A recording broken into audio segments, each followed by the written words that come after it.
ನಮಸ್ಕಾರ ಎಲ್ಲರಿಗೂ, welcome back to my YouTube channel. ಎಲ್ಲರೂ ಹೇಗಿದ್ದೀರಾ? ಐ ಹೋಪ್ ಎಲ್ಲರೂ ಚೆನ್ನಾಗಿದ್ದೀರಾ ಅಂತ ಅಂದ್ಕೊಂಡಿದ್ದೀನಿ. ನಾನು ಕೂಡ ತುಂಬ ಚೆನ್ನಾಗಿದ್ದೀನಿ. ಸೊ ಈ ವಿಡಿಯೋದಲ್ಲಿ ನಾನು ಮತ್ತು ನನ್ನ ಹಸ್ಬೆಂಡು ಹೇಗೆ ಜಂಕ್ ಫುಡ್ಸ್ ಬಿಟ್ವಿ ಮತ್ತು ಫ್ಯಾಟ್ ಲಾಸ್ ಹೇಗೆ ಮಾಡ್ಕೊಂಡ್ವಿ ಅನ್ನೋದ್ರ ಬಗ್ಗೆ ನಿಮ್ಮ ಜೊತೆ ಶೇರ್ ಮಾಡ್ತಾ ಇದ್ದೀನಿ. ಐ ಹೋಪ್ ಈ ವಿಡಿಯೋ ನಿಮಗೆ ಹೆಲ್ಪ್ ಆಗುತ್ತೆ ಅಂತ ಅಂದ್ಕೊಂಡಿದ್ದೀನಿ. ಯಾರಿನ್ನೂ ಸಬ್ಸ್ಕ್ರೈಬ್ ಮಾಡಿದೆ ಈ ವಿಡಿಯೋ ನೋಡ್ತಿದ್ದೀನೋ ದಯವಿಟ್ಟು ಸಬ್ಸ್ಕ್ರೈಬ್ ಮಾಡ್ಕೊಳ್ಳಿ ಅಂತ ಕೇಳ್ಕೊಳ್ತೀನಿ. ಸೊ ಫಸ್ಟ್ ನಾವು ಯಾವುದೇ ರೀತಿಯಾಗಿ ಡಿಸಿಷನ್ ತೊಗೊಳ್ತೀವಿ ಅಂತ ಹೇಳಿದ್ರು ವಿ ಶುಡ್ ಕನ್ಸಲ್ಟ್ ಡಾಕ್ಟರ್ನ ಕನ್ಸಲ್ಟ್ ಮಾಡಬೇಕು. ಒಂದು ಜನರಲ್ ಹೋಲ್ ಬಾಡಿ ಚೆಕಪ್ ತೊಗೊಂಡ್ರೆ ತುಂಬ ಒಳ್ಳೆಯದಿರುತ್ತೆ. ಆಗ ನಿಮಗೆ ಗೊತ್ತಾಗುತ್ತೆ ಏನೇನೆಲ್ಲ ಪ್ರಾಬ್ಲಮ್ ಇದೆ ಬಾಡಿಯಲ್ಲಿ ಅಂತ ಹೇಳಿ. ಸೊ ಫಸ್ಟ್ ನಾವು ಕೂಡ ಅದೇ ಥರ ಡಾಕ್ಟರ್ನ ಕನ್ಸಲ್ಟ್ ಮಾಡಿದ್ವಿ. ನಮಗೆ ರೆಫರ್ ಮಾಡಿದ್ದು ರವಿರಾಜ್ ಆಚಾರ್ಯ ಸರ್ ಅಂತ ಹೇಳಿಬಿಟ್ಟು, ಇದು ಉಡುಪಿ ಮಣಿಪಾಲ್ ಕಸ್ತೂರ್ಬಾ ಹಾಸ್ಪಿಟಲಲ್ಲಿ ಈ ಡಾಕ್ಟರ್ನ ನಾವು ಕನ್ಸಲ್ಟ್ ಮಾಡಿದ್ದು. ಆ್ಯಂಡ್ ಅವ್ರು ತುಂಬ ಸ್ಟ್ರಿಕ್ಟು. ಅವ್ರು ಫಸ್ಟ್ ಟೈಮ್ ಹೋಗಿ ಅವ್ರನ್ನ ಕನ್ಸಲ್ಟ್ ಮಾಡಿದಾಗ ಅವ್ರು ಕಂಪ್ಲೀಟ್ ನಮ್ಮ ಹಿಸ್ಟ್ರಿ ಏನೇನಿದೆ ಎಲ್ಲ ರೆಕಾರ್ಡ್ ಮಾಡ್ಕೊಳ್ತಾರೆ. ಆ್ಯಂಡ್ ನಮ್ಮನ್ನು ಕಂಪ್ಲೀಟಾಗಿ ಚೆಕ್ ಮಾಡ್ತಾರೆ. ಬ್ಲಡ್ ಟೆಸ್ಟ್ ಇರುತ್ತೆ ಆ್ಯಂಡ್ ಆ ರಿಪೋರ್ಟ್ಸ್ ಎಲ್ಲ ತೋರಿಸ್ಬೇಕಾಗತ್ತೆ. ಅವರು ಒಂದು ಕಂಪ್ಲೀಟ್ ಸ್ಟ್ರಿಕ್ಟ್ ಡಯಟ್ ಪ್ಲ್ಯಾನ್ ಕೂಡ ಕೊಡ್ತಾರೆ. ಅದನ್ನು ಫಾಲೋ ಮಾಡಲೇಬೇಕು. ಮತ್ತು ನೆಕ್ಸ್ಟ್ ಕನ್ಸಲ್ಟೆನ್ಸಿ ಇರುತ್ತೆ. ಒಂದು 3 ಮಂತ್ಸ್ ಆದಮೇಲೆ ನೆಕ್ಸ್ಟ್ ಕನ್ಸಲ್ಟ್ ಮಾಡೋಕ್ಕೆ ಹೇಳ್ತಾರೆ. ಅಷ್ಟರಲ್ಲಿ ಅವರೆಷ್ಟು ವೆಯ್ಟ್ ಹೇಳ್ತಾರೆ ಅಷ್ಟು ವೆಯ್ಟ್ ರೆಡ್ಯೂಸ್ ಮಾಡ್ಕೊಂಡಿದ್ದರೆ ಮತ್ತು ಅವ್ರು ಹೇಳಿದ ಡಯಟ್ ಪ್ಲ್ಯಾನ್ನ ಫಾಲೋ ಮಾಡಿದರೆ ಮಾತ್ರನೇ ಅವ್ರು ಚೆಕ್ ಮಾಡೋದು, ಇಲ್ಲ ಬರಲೇಬೇಡಿ ಅಂತ ಫಸ್ಟೇ ಹೇಳ್ಬಿಡ್ತಾರೆ. ಆ್ಯಂಡ್ ದೆನ್ ನನಗೆ ಗೊತ್ತಾಗಿದ್ದ ವಿಷಯಗಳೇನಂತ ಹೇಳಿದರೆ, ನಾವು ಕರೆಕ್ಟಾಗಿರೋಂತಹ ವೇಯಲ್ಲಿ ಡಯಟ್ ಅಂತ ಹೇಳ್ತಿರ್ತೀವಿ, ಬಟ್ ನಾವು ಬ್ಯಾಲೆನ್ಸ್ ಡಯಟ್ ಫಾಲೋ ಮಾಡ್ತಾ ಇರಲ್ಲ. ಸೊ ಎಕ್ಸಸೈಸ್, ಯೋಗ, ಸಮಥಿಂಗ್ ಎಲ್ಲ ಮಾಡಿದ್ರೂ ಕೂಡ food is also very important.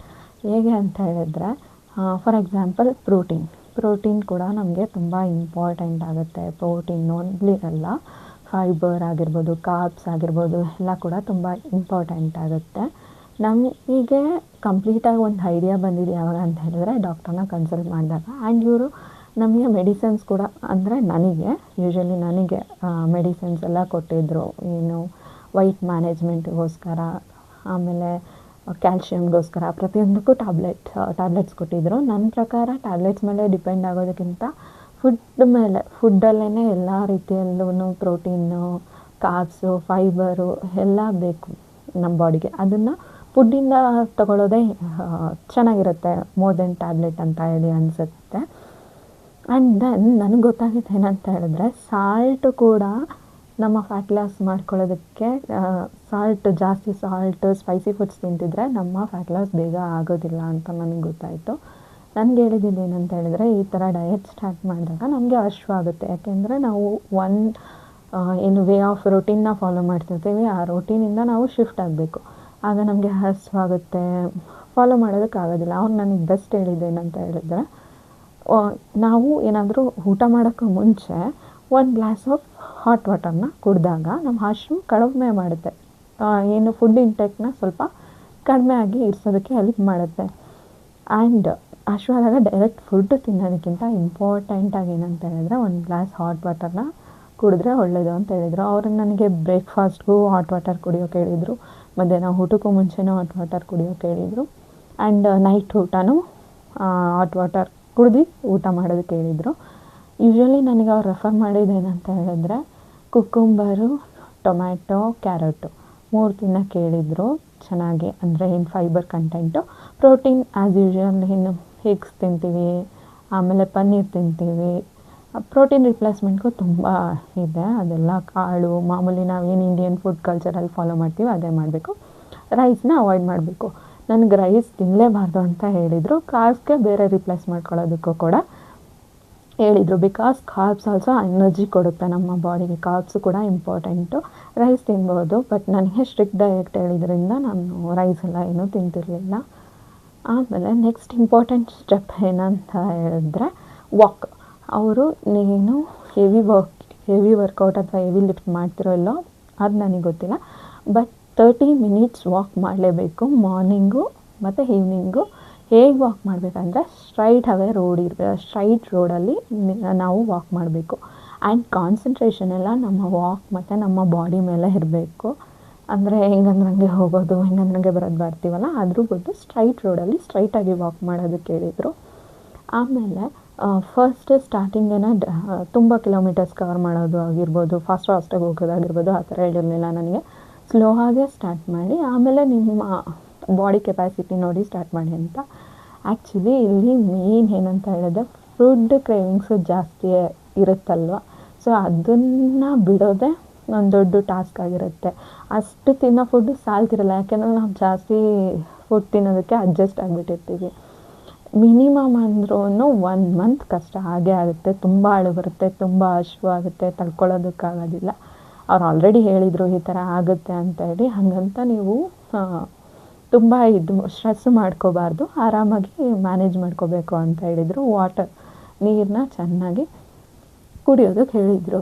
Actually ಏನಂದರೆ ನನಗೆ ತುಂಬ ಸ್ಟ್ರಿಕ್ಟ್ ಹೇಳಿದ್ರಿಂದ ಏನೂ ಕೂಡ ತಿಂತಿರಲಿಲ್ಲ. ಅಂದರೆ ಏನು ತಿನ್ನಬೇಕು ಅಂತೇಳಿದ್ರೆ ಅಷ್ಟೇ ಮಾತ್ರ ತಿಂತಿದ್ದಿದ್ದು. ಅಷ್ಟರಿಗೆ ತುಂಬ ಅಳು ಬಂದುಬಿಡ್ತಿತ್ತು.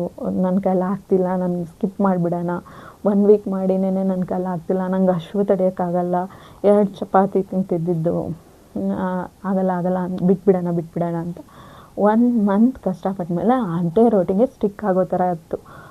ಅನ್ನ ಇಟ್ಟರೂ ಕೂಡ ವಾಮಿಟ್ ಬರೋ ಥರ ಆ ಥರ ಎಲ್ಲ ಫೀಲ್ ಆಗೋದಕ್ಕೆ ಸ್ಟಾರ್ಟ್ ಆಯಿತು. ಆಮೇಲೆ ಅವರು ಟ್ಯಾಬ್ಲೆಟ್ಸ್ ಎಲ್ಲ ಕೊಟ್ಟಿದ್ರಲ್ಲ, ಆ್ಯಂಡ್ ಅದು ಕೂಡ ಬಾಡಿಗೆ ಸಪೋರ್ಟ್ ಮಾಡಿತು. ಇನ್ನು ನನ್ನ ಹಸ್ಬೆಂಡ್ ವಿಷಯಕ್ಕೆ ಬರೋದಾದರೆ ನಿಜವಾಗ್ಲೂ ಅವರಿಗೆ ಏನು ಮಸಲ್ಸ್ ಪೇಯ್ನು, ಆಮೇಲೆ ಟಯರ್ಡ್ನೆಸ್ಸು, ಬ್ಯಾಕ್ ಪೇಯ್ನು ಅದೆಲ್ಲ ತುಂಬ ಜಾಸ್ತಿ ಇತ್ತು. ಅವರು ಯಾವಾಗ ಒಂದು ಸ್ಟ್ರಿಕ್ಟ್ ರೂಟೀನ್ಗೆ ಫಾಲೋ ಮಾಡಿ, ಪ್ರೋಟೀನ್ ಈಸ್ ವೆರಿ ಇಂಪಾರ್ಟೆಂಟ್. ನಾವು ಎಷ್ಟು kg ಇರ್ತೀವಿ ಅಷ್ಟು ಗ್ರಾಮ್ಸ್ ಆಫ್ ಪ್ರೋಟೀನ್ ಬೇಕು ನಮ್ಮ ಬಾಡಿಗೆ. ಅದಕ್ಕಿಂತ ಏನು ಹೆವಿ ಲಿಫ್ಟ್ ಅವ್ರಿಗೆಲ್ಲ ಮಾಡಿದ್ರೆ probably 10 to 15 grams of protein ಜಾಸ್ತಿ ಬೇಕಾಗುತ್ತೆ ಅವ್ರ ಬಾಡಿಗೆ. ಮೇಯ್ನಾಗಿ ನಾವು ಡಯೆಟನ್ನು ಚೆನ್ನಾಗಿ ಶೇಪ್ ಮಾಡ್ಕೊಂಡ್ವಿ ಅಂದರೆ ಓಟ್ಸ್ ತಿನ್ನೋದಾಗಿರ್ಬೋದು, ಆಮೇಲೆ ಹೇಳಿದ್ನಲ್ಲ ಪ್ರೋಟೀನ್ ಇಂಪಾರ್ಟೆಂಟ್ ಅಂತ, ಅದು ಸ್ಟ್ರಿಕ್ಟಾಗಿ ಆಯಿಲಿ ಫುಡ್ಸ್ನ ಬಿಟ್ವಿ ನಾವು. ತುಂಬ 1-2 ಸ್ಪೂನ್ಸ್ ಆಫ್ ಆಯಿಲಲ್ಲೇ ಮನೆಯವರೆಲ್ಲ ಕೂಡ ಊಟ ಮಾಡಿದ್ದೀವಿ ಎಷ್ಟೋ ಸಲ. ಅದಕ್ಕೆ ಸ್ಟ್ರಿಕ್ ಆದಮೇಲೆ ನಮಗೆ ಈ ಥರ ಊಟ ಮಾಡೋದಕ್ಕೂ ಆಗಿಲ್ಲ. ಎಲ್ಲಾದರೂ ಹೋದ್ರೂ ಕೂಡ ನಾವು ಆ ಥರ ಹೋಟೆಲಲ್ಲಿ ಊಟ ಮಾಡೋದಕ್ಕೂ ಆಗ್ತಿರಲಿಲ್ಲ, ನಮ್ಮ ಕೈಲಿ ಅಷ್ಟು ಕಷ್ಟ ಆಗಿಬಿಡುತ್ತೆ. ನಾವು ಯಾವಾಗ ಒಂದು ಒಳ್ಳೆಯ ರೋಟೀನ್ಗೆ ಫಿಕ್ಸ್ ಆಗ್ತೀವಿ ಆವಾಗ. ನಾನೇನು ಹೇಳಿದೆ ಅಲ್ವಾ ನನ್ನ ಹಸ್ಬೆಂಡ್ ಬಗ್ಗೆ, ಈ ಥರ ಬ್ಯಾಕ್ ಪೈನ್ ಎಲ್ಲ ಇತ್ತು ಅಂತ ಹೇಳ್ಬಿಟ್ಟು, ಅವ್ರು ಯಾವಾಗ ಡಯೆಟ್ನ ಸ್ಟಾರ್ಟ್ ಮಾಡಿದ್ರು, ಪ್ರೋಟೀನ್ನ ಸ್ಟಾರ್ಟ್ ಮಾಡಿದ್ರು, ಆವಾಗ ಅವರಿಗೆ ಬ್ಯಾಕ್ ಪೇಯ್ನು ಮತ್ತು ಫ್ಯಾಟ್ ಲಾಸ್ ಆದರು. ಮತ್ತು ಅವ್ರಿಗೆ ಫುಲ್ಲು ಏನು ಬ್ಲ್ಯಾಕೆಟ್ಸ್ ಎಲ್ಲ ಆಗೋಗ್ಬಿಟ್ಟಿತ್ತು. ಈಗ ಸ್ವಲ್ಪ ಅದು ಕೂಡ ಕಡಿಮೆ ಆಗಿದೆ. ಬ್ಲಡ್ ಇನ್ಫೆಕ್ಷನ್ನು ಪ್ರತಿಯೊಂದೂ ಕಡಿಮೆ ಆಗಿದೆ. ಆ್ಯಂಡ್ ಸ್ಕಿನ್ ಕೂಡ ಕ್ಲಿಯರ್ ಆಗುತ್ತೆ ಮತ್ತು ಗ್ಲೋಯಿಂಗ್ ಸ್ಟಾರ್ಟ್ ಆಗುತ್ತೆ. ಇಷ್ಟೆಲ್ಲ ಬೆನಿಫಿಟ್ಸ್ ಇದೆ. ಇದೇ ರೀತಿಯಾಗಿ ನೀವು ಕೂಡ ಫ್ಯಾಟ್ ಲಾಸ್ ಮಾಡ್ಕೋಬೋದು. ಫಸ್ಟ್ ಏನಂತ ಹೇಳಿದ್ರೆ ನಿಮ್ಮದೊಂದು ಬಾಡಿ ರಿಲೇಟೆಡಾಗಿ ಪ್ಲ್ಯಾನ್ ರೆಡಿ ಆಗಬೇಕು. ಅದು ರೆಡಿ ಆಗಬೇಕು ಅಂದರೆ ನೀವೇ ಮನೇಲಿ ಕೂತ್ಕೊಂಡು ನಿಮ್ಮ ಬಾಡಿನೇ ಇದು ಮಾಡಿಕೊಂಡು ಆಗೋದಿಲ್ಲ. ನೀವು ಫಸ್ಟ್ ಕನ್ಸಲ್ಟ್ ಮಾಡಿ ನಮ್ಮ ಬಾಡಿ ಕಂಡೀಷನ್ ಹೇಗಿದೆ ಅಂತ ತಿಳ್ಕೊಂಡು ಅದ್ರ ಮೇಲೆ ವರ್ಕ್ ಮಾಡೋದಕ್ಕೆ ಸ್ಟಾರ್ಟ್ ಮಾಡಿದ್ರೆ ವಿಲ್ ಬಿ ಸಕ್ಸೀಡ್ ಅಂತ ಹೇಳ್ಬೋದು.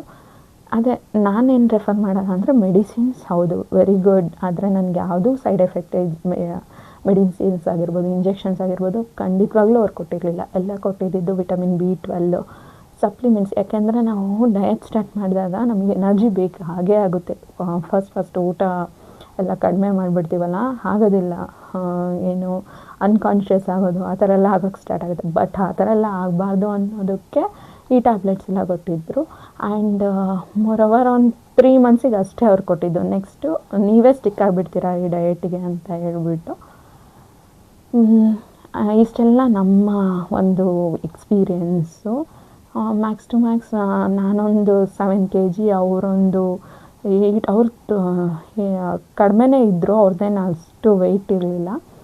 ಅವರು ಒಂದು 5-6 ಅವರು ಲಾಸ್ ಮಾಡಿದ್ದಾರೆ, ವೆಯ್ಟ್ ಲಾಸ್ ಮಾಡಿದ್ದಾರೆ. ಈಗ ನಮಗೇನಾದರೂ ಬೇರೆ ಫುಡ್ಸ್ ತಿನ್ನಬೇಕಂದ್ರೆ ಖಂಡಿತವಾಗ್ಲೂ ಆಗಲ್ಲ. ನಾವು ಆಲ್ಮೋಸ್ಟ್ ಜಂಕ್ ಫುಡ್ ಬಿಟ್ಟು ಒಂದು 3 ಮಂತ್ಸ್ ಆಗ್ತಾ ಬರ್ತಾ ಇದೆ. ಏನೂ ತಿಂದಿಲ್ಲ ಹೊರಗಡೆ. ಏನು ಊಟ ಅಕಸ್ಮಾತ್ ಎಮರ್ಜೆನ್ಸಿ ಎಲ್ಲಾದರೂ ಹೋದಾಗ ಊಟ ಮಾಡಿದ್ದೀವಿ. ಮನೆ ಫುಡ್, ಹೋಮ್ಲಿ ಕುಕ್ಡ್ ಫುಡ್. ಯಾರು ಗೃಹ ಪ್ರವೇಶ ಆಮೇಲೆ ಅತ್ತೆ ಮನೆ ಆ ಥರ ಎಲ್ಲಾದರೂ ಹೋದಾಗ ಊಟ ಮಾಡಿದ್ದೀವಿ ಬಿಟ್ಟರೆ ಈ ಪಾನಿಪುರಿ, ಮಸಾಲೆ ಪೂರಿ, ಆಮೇಲೆ ಶುಗರ್, ಮೇಯ್ನ್ಲಿ ಶುಗರ್ ಕಟ್ ಮಾಡಬೇಕು. ಶುಗರು, ಸಾಲ್ಟು ಎರಡೂ ಕಟ್ ಮಾಡಬೇಕು. ಮೋರ್ ಶುಗರಿ ಫುಡ್ಸು ಒಳ್ಳೆಯದಲ್ಲ, ಮೋರ್ ಸಾಲ್ಟ್ ಫುಡ್ಸು ಒಳ್ಳೆಯದಲ್ಲ.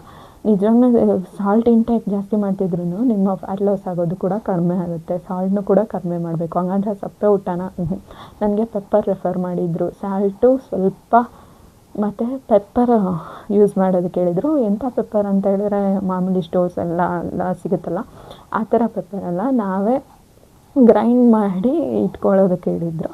ಸ್ಯಾಲಡ್ಸ್ ರೆಫರ್ ಮಾಡಿದರು. ಸ್ಯಾಲಡ್ಸಿಗೆ ಪೆಪ್ಪರ್ ಹಾಕ್ಕೊಂಡು ತಿನ್ನೋದು ಅಂತ ಹೇಳ್ಬಿಟ್ಟು. ಸೊ ಇಷ್ಟೆಲ್ಲ ಯೂಸ್ ಆಯಿತು ನಮಗೆ. ಅವ್ರನ್ನ ಕನ್ಸಲ್ಟ್ ಮಾಡಿದ್ಮೇಲೆ ನನಗೇನೆ ಹೇಳಿದ್ರು ಡಯಟು, ಅದನ್ನು ನನ್ನ ಹಸ್ಬೆಂಡು ಕೂಡ ಸ್ಟ್ರಿಕ್ಟಾಗಿ ಫಾಲೋ ಮಾಡಿದ್ರು. ಪ್ರತಿ ಸಲ ಆಫೀಸಿಂದ ಮನೆಗೆ ಬಂದಾಗ ಬ್ಯಾಕ್ ಪೇಯ್ನು, ಸ್ಟ್ರೆಸ್ಸು ಅವೆಲ್ಲ ಇರ್ತಿತ್ತು. ಅವರು ಕಾಫಿ ಕೂಡ ಬಿಟ್ಟಿದ್ದಾರೆ.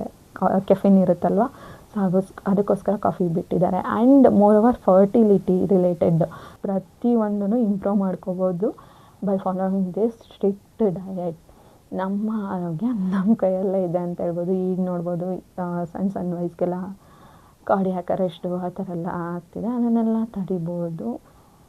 ದುಡ್ಡು ಕೊಟ್ಟು ನಮ್ಮ ಆರೋಗ್ಯ ನಾವ್ಯಾಕೆ ಹಾಳು ಮಾಡ್ಕೋಬೇಕು? ನೋಡಿ, ಅಷ್ಟು ದುಡ್ಡು ಕೊಟ್ಟಿದ್ದಕ್ಕೆ ಮತ್ತು ಇವಾಗ ಹಾಸ್ಪಿಟಲ್ಗೆ ಇಷ್ಟು ದುಡ್ಡು ಕೊಡಬೇಕು. ಅದಕ್ಕೂ ಬದಲು ನಮ್ಮ ಸಾತ್ವಿಕ್ ಫುಡ್ ಇದೆ, ನಮ್ಮ ಹಿರಿಯರು ಫಾಲೋ ಮಾಡ್ತಿದ್ದಿದ್ದು ಫುಡ್ ಇದೆ, ಅದನ್ನೇ ಫಾಲೋ ಮಾಡಿದ್ರೆ ನಾವು ನಿಜವಾಗ್ಲೂ ಕಂಪ್ಲೀಟ್ಲಿ ಹೆಲ್ದಿ ಆಗ್ತೀವಿ. ಏನಂತ ಹೇಳಿದ್ರೆ ಆ ಥರ ಫುಡ್ಸ್ ಎಲ್ಲ ಬಿಟ್ಟಾಗ ಸ್ಟ್ರೆಸ್ಸು ಕೂಡ ಕಡಿಮೆ ಆಗುತ್ತೆ ಆ್ಯಂಡ್ ಪಾಸಿಟಿವ್ ಥಿಂಕಿಂಗ್ ಬರುತ್ತೆ. ಇದೆಲ್ಲ ನನಗೆ ತುಂಬ ಎಕ್ಸ್ಪೀರಿಯೆನ್ಸ್ ಆಗಿದೆ. ನೆಕ್ಸ್ಟ್ ವೀಡಿಯೋಲಿ ನಾನು ಹೇಗೆ ಸ್ಟ್ರೆಸ್ ಮತ್ತು ನೆಗೆಟಿವಿಟಿಯಿಂದ ಹೊರಗೆ ಬಂದೆ ಅನ್ನೋದನ್ನು ಹೇಳ್ತೀನಿ. ಕಂಪ್ಲೀಟ್ಲಿ ನಾನು ಟೋಟಲಿ ಒಂದು ನ್ಯೂ ವುಮನ್ ಆಗಿದ್ದೀನಿ ನಾನು. I am very happy with this life. So ಇದಾಗಿತ್ತು ಈ ವಿಡಿಯೋ. ಐ ಹೋಪ್ ನಿಮ್ಗೆ ಇಷ್ಟ ಆಗುತ್ತೆ ಮತ್ತು ಹೆಲ್ಪ್ ಆಗುತ್ತೆ ಅಂತ ಅಂದ್ಕೊಂಡಿದ್ದೀನಿ. Thank you so much. ಸಿಗೋಣ ಮುಂದಿನ ವಿಡಿಯೋದಲ್ಲಿ. ಅಲ್ಲಿವರೆಗೂ ಬಾಯ್ ಬಾಯ್. Like, share and subscribe to my channel. Thank you so much.